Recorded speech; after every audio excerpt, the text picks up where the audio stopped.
आज हम इस वीडियो में पढ़ने जा रहे हैं रूढ़िवाद। आखिर रूढ़िवाद होता क्या है, अथवा लोगों का रूढ़िबद्ध होना का तात्पर्य होता क्या है। तो हम देखते हैं कि रूढ़िवाद का मतलब होता है कि लोग पीछे से चली आ रही परंपराओं को बिना सोचे समझे अंधविश्वासी की तरह मानते आना और उसको किसी एक जाति, वर्ग, धर्म और समुदाय के प्रति गलत और धारणाएं दिमाग में पहले से ही बैठाए रहने और उस आधार पे उनके साथ व्यवहार करना, इसी को हम रूढ़िवादी कहते हैं। तो आइए हम विस्तार से देखते हैं।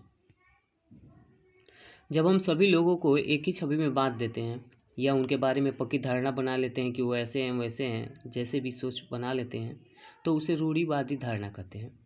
लोग इतने रूढ़िवादी होते हैं कि कभी कभी वो किसी को किसी भी हद तक की दिक्कत, चोट पहुंचा सकते हैं। जैसे मतलब कोई धर्म के प्रति ही रूढ़िवादी हो सकता है, कोई समाज के प्रति ही रूढ़िवादी से हो सकता है, कोई भगवान के प्रति ही रूढ़िवादी हो सकता है।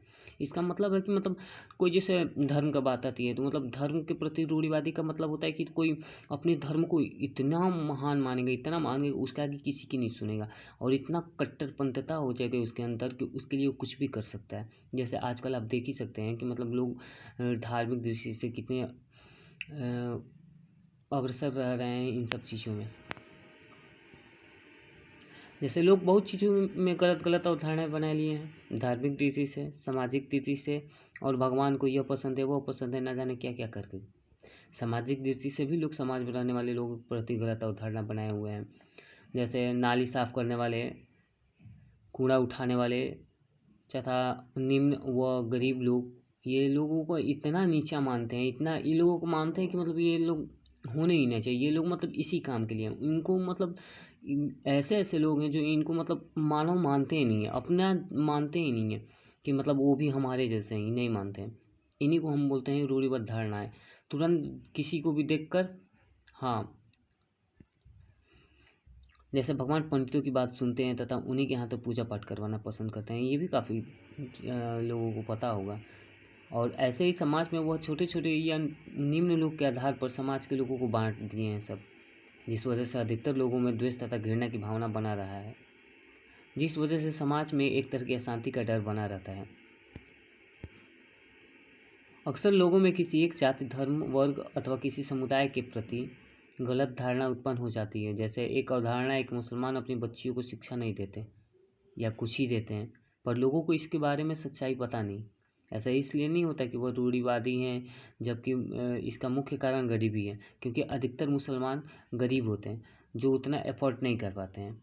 अक्सर देखा गया है कि सरकार जहाँ सुविधाएं प्रदान करती है वहाँ के सभी समुदाय के लोग शिक्षा प्राप्त करने के लिए अक्सर रहते हैं।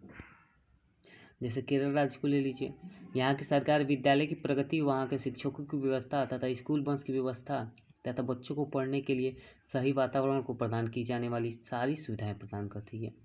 पास पास में स्कूल रहते हैं, वहाँ बसेस आती हैं, ले जाती हैं, सेफ्टी है, सिक्योरिटी है, स्वास्थ्य है, जिस वजह से केरल राज्य शिक्षा के क्षेत्र में बाकी सारे राज्य से अग्रसर है। यहाँ 60% से ज़्यादा शिक्षक महिलाएं हैं। दूसरे राज्य में केरल राज्य जैसा प्रयास न करने के कारण गरीब परिवार के बच्चों को शिक्षा प्राप्त करने में कठिनाई होती है, या सरकार दूसरे राज्य में सरकार मतलब सुविधाएं देती भी है तो वो सही तरह से उन बच्चों को, उन गरीब लोगों को प्राप्त नहीं हो पाती।